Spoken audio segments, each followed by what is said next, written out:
berharap ridho serta ampunan dari Allah Subhanahu wa taala.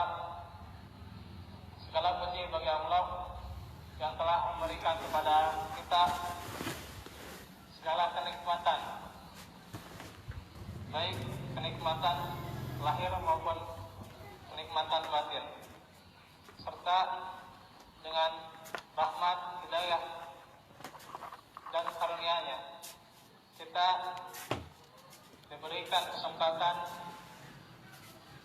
diberikan kemampuan untuk menunaikan kewajiban kita, yaitu salat Jumat. Hadirin ikhwatul iman, Allah Subhanahu wa taala berfirman, "Qul in kuntum tuhibbunallaha fattabi'uni yuhibbukumullahu wa yaghfir lakum dzunubakum wallahu ghafurur rahim." Katakanlah, wahai Muhammad, jika kalian benar-benar mencintai Allah, ikutilah aku. Niscaya Allah mengasihi dan mengampuni dosa-dosa kalian. Allah Maha Pengampun lagi Maha Penyayang. Surah Ali Imran ayat 31. Ayat ini menegaskan bahwa kecintaan seorang mukmin kepada Allah Subhanahu wa taala ia wujudkan dengan menaati Rasul-Nya dalam setiap perkaranya, dan ketika berhubungan dengan agama apalagi tentu Nabi lebih layak untuk ditaati, untuk dicontoh, baik dalam akidahnya serta akhlaknya dan juga fikihnya, ibadahnya. Itulah bagaimana wujud cintaan, bukti kecintaan seorang mukmin kepada Allah Subhanahu wa taala. Maka dengan mewujudkan hal yang demikian, Allah memberikan sebuah jaminan khusus bagi orang yang mengamalkannya, yaitu yuhibbukumullahu, bahwa Allah akan mencintainya, wa yaghfir lakum dzunubakum, dan Allah akan mengampuni dosa-dosanya. Dan Allah Maha Pengampun, Maha Penyayang. Karena itulah dari bukti Maha Pengampunnya Allah Subhanahu wa taala dan Maha Penyayangnya adalah Allah memberikan syariat ini, agama ini dengan kemudahan. Rasulullah juga bersabda, "Inna dina yusrun." Sesungguhnya agama ini adalah mudah. Karena itu tidak akan menjadi sulit kecuali orang yang melebih-lebihkan atas agama, atau orang yang mengada-ada atas agama. Sehingga Allah juga memberikan jaminan kepada orang yang mengamalkan dari ayat-ayatnya. Ayat yang mulia ini juga menilai setiap orang yang mengaku dirinya cinta kepada Allah, sedangkan dirinya bukan pada jalan yang telah dirintis oleh Nabi. Ketika ia dakwah, sudahkah dakwahnya untuk menyeru ke jalan tauhid, menyeru pada tiada ilah yang berhak disembah selain Allah dan Muhammad sebagai hambanya dan utusannya. telah banyak saat ini dari kesyirikan demi kesyirikan segala bentuknya, dan juga penyelewengan, penyimpangan dari sunnah-sunnah Nabi yang mulia. Karena itulah ketika ia mengatakan saya cinta Allah atau saya cinta Nabi Muhammad, maka apakah bukti ini telah ia wujudkan dalam kehidupannya sehari-hari? Karena itu, kalau ia tidak membuktikannya, sesungguhnya dia adalah orang yang dusta dalam pengakuannya. Sebelum ia mengikuti syariat Nabi, bahwasanya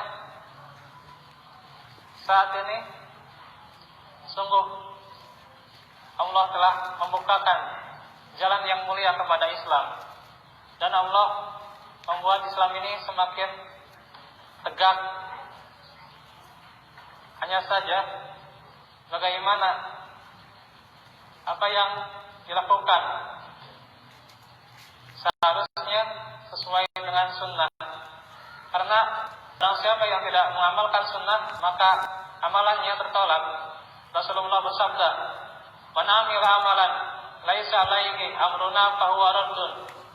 Barang siapa yang melakukan suatu amal perbuatan yang bukan termasuk dari tuntunan kami, maka amalnya itu tertolak. Nah, itu dari akidahnya, dari ibadahnya, ketika tidak sesuai dengan sunnah, atau dari perilakunya yang menyimpang daripada sunnah, maka tidak akan diterima amal-amalan tersebut. Karena itu, kecintaan ini harus dibuktikan dengan mengamalkan sunnah. Yang sunnah yang dimaksud itu adalah bagaimana mengamalkan apa yang Nabi tuntunkan. Apa yang ia amalkan harus ada dasarnya, harus ada dalil dan keterangannya. Itulah jalan Islam. Karena jalan Islam itu as-siratal mustaqim, yaitu siratal ladzina an'amta 'alaihim, jalan-jalan yang di mana Allah Subhanahu wa taala memberikan nikmat kepada mereka, kepada nabi, para sahabat, para syuhada, para siddiqin, dan para sholihin. Itulah orang-orang yang diberi nikmat. Dan juga sedangkan ghairil maghdubi alaihim waladdallin, itu adalah orang-orang yang dimurkai dan orang-orang yang sesat, yaitu orang-orang kafir, sebagaimana ia ada yang beramal tanpa ilmu, ada yang berilmu tanpa amal. Karena itulah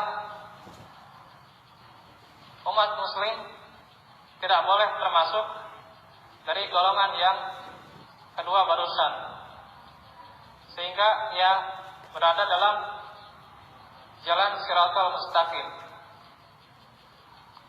Karena itu dalam kitab tauhid dijelaskan mahabbah itu bagaikan badan suatu burung yang mempunyai dua sayap. Sayap kanan dan kirinya ada sayap khauf dan roja. Sedangkan sayap itu tidak akan bisa sempurna tanpa badan. Dan apabila hilang salah satunya, maka tidak akan bisa terbang dengan mulus burung tersebut. Karena itulah khauf, rasa takut, dan roja, pengharapan, harus bisa diamalkan, serta dengan dasarnya yaitu sifat mahabbah, kecintaan.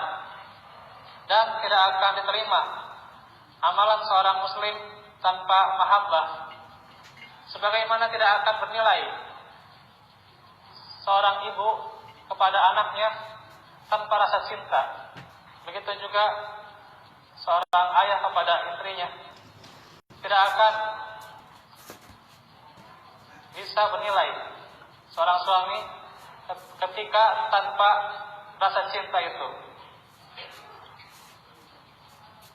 Karena itulah kalian akan memperoleh balasan yang lebih daripada apa yang dianjurkan kepada kalian agar kalian mencintainya, yaitu dia mencintai kalian, dan kecintaan Allah kepada kalian dinilai lebih besar daripada yang pertama. Artinya bagaimana kecintaan Allah lebih daripada kecintaan manusia terhadap dunia. Bagaimana ketika Allah mengampuni seorang hamba itu lebih daripada apa yang ia kumpulkan, apa yang ia kerjakan. Dan ketika Allah mengampuninya, maka lebih dari apa yang ia amalkan dari rasa cinta itu, maka ia mendapatkan keuntungan yang 2 kali lipat begitu besarnya ganjaran dari Allah Subhanahu wa taala. Dan dalam mengamalkan rasa cinta itu, Nabi berikan penjelasan. Di antaranya dalam salah satu mantina fihi wajada bihinna halawata iman. Ada 3 perkara, barang siapa yang terdapat di dalam dirinya ketiga perkara itu, maka ia pasti mendapatkan manisnya keimanan, yaitu ayyakuna Allahu wa rasuluhu ahabba ilaihi mimma siwahuma. Allah dan Rasulnya lebih ia cintai daripada yang lainnya. Ketika ia mencintai Allah dan Rasulnya, ia menyegerakan amal-amalnya, menyegerakan salatnya, menyegerakan dalam menuntut ilmu, menyegerakan dalam membaca Al-Quran. Itulah ia yang cinta Allah dan Rasulnya. Ia lebih mengutamakan sunnah dibandingkan pendapat-pendapat, atau bagaimana ia lebih bertawakal kepada Allah Subhanahu wa taala dibanding tawakalnya kepada dunia. Itulah orang yang mencintai Allah dan Rasulnya. Dan juga Nabi bersabda, wa ayyuhibba al-mar'a la yuhibbuhu illa lillah. Yang kedua, mencintai seseorang tiada lain hanya karena Allah. Ketika mencintai seseorang karena kebaikannya, karena kesantunannya, karena adab yang dimilikinya, karena Allah, maka itulah wujud rasa cinta yang akan menimbulkan manisnya keimanan. Di mana dari macam-macam orang yang dituduhi di padang mahsyar adalah orang yang ketika berpisah karena Allah dan mencintai karena Allah. Dan Nabi bersabda dalam hadis ini, yang ketiga, wa ayyakraha ayyauda fil kufri ba'da an anqadahum Allahu minhu kama yakrahu an yukdafa finnar. Yaitu ia juga benci, tidak mau kembali kepada kekafiran, tidak mau kembali pada kekufuran setelah ia diselamatkan oleh Allah darinya, sebagaimana ia benci kalau dimasukkan, dicampakkan ke api neraka. Karena itulah ia sangat membenci dan sangat tidak menyukai ketika akidahnya menyimpang dari jalan Nabi, serta bagaimana ia selalu berjuang, di payahnya ia serahkan untuk Allah Subhanahu wa taala dalam sunnah nabinya, dan ia membenci kekafiran tersebut, kemaksiatan tersebut, segala bentuk kejelekan, sebagaimana ia takut benci kepada api neraka. Barakallahu li wa lakum.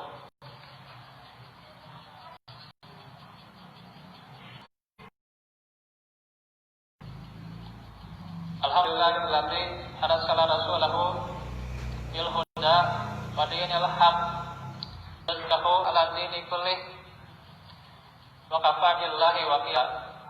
Asyhadu an la ilaha illallah wahdahu la syarikalah wa asyhadu anna Muhammadan abduhu wa rasuluh alladzi la ikhwasiyan yang dirahmati Allah Subhanahu wa taala. Di dalam hadis yang lain yang pernah diriwayatkan oleh Ibnu Jarir rahimahullah, ia mengatakan dari Ibnu Abbas radhiyallahu anhu bahwa ia berkata, "Man ahabba fillah, barang siapa yang mencintai seseorang karena Allah, fa'abghadha fillah, membenci karena Allah, wa wala fillah, membela karena Allah, wa ada fillah, memusuhi karena Allah, fa innama tunalu wilayatallahi bidzalik." Maka sesungguhnya kecintaan dan pertolongan Allah itu diperolehnya dengan hal-hal tersebut. Apabila seseorang ingin ditolong Allah Subhanahu wa taala, ingin mendapatkan pertolongan Allah di dalam setiap napasnya, di dalam setiap perkaranya, setiap urusannya, maka senantiasalah yang mengamalkan apa yang telah dituntunkan oleh Nabi. Di antaranya cinta karena Allah, marah karena Allah, yang dimana Nabi ketika marahnya, ketika agama dihina, dikhianati, maka Nabi marah karena Allah. Namun ketika hanya untuk dunia atau hanya untuk kenikmatan yang sesaat, maka tidak layak seorang muslim marah terhadap perilaku yang masih kesalahannya kecil.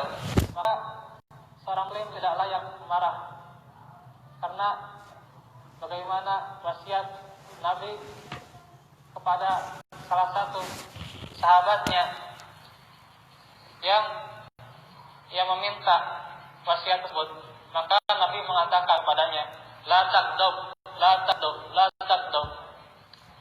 Ya, menerima wasiat itu dari Nabi 3 kali. Janganlah engkau marah, janganlah engkau marah, dan janganlah engkau marah.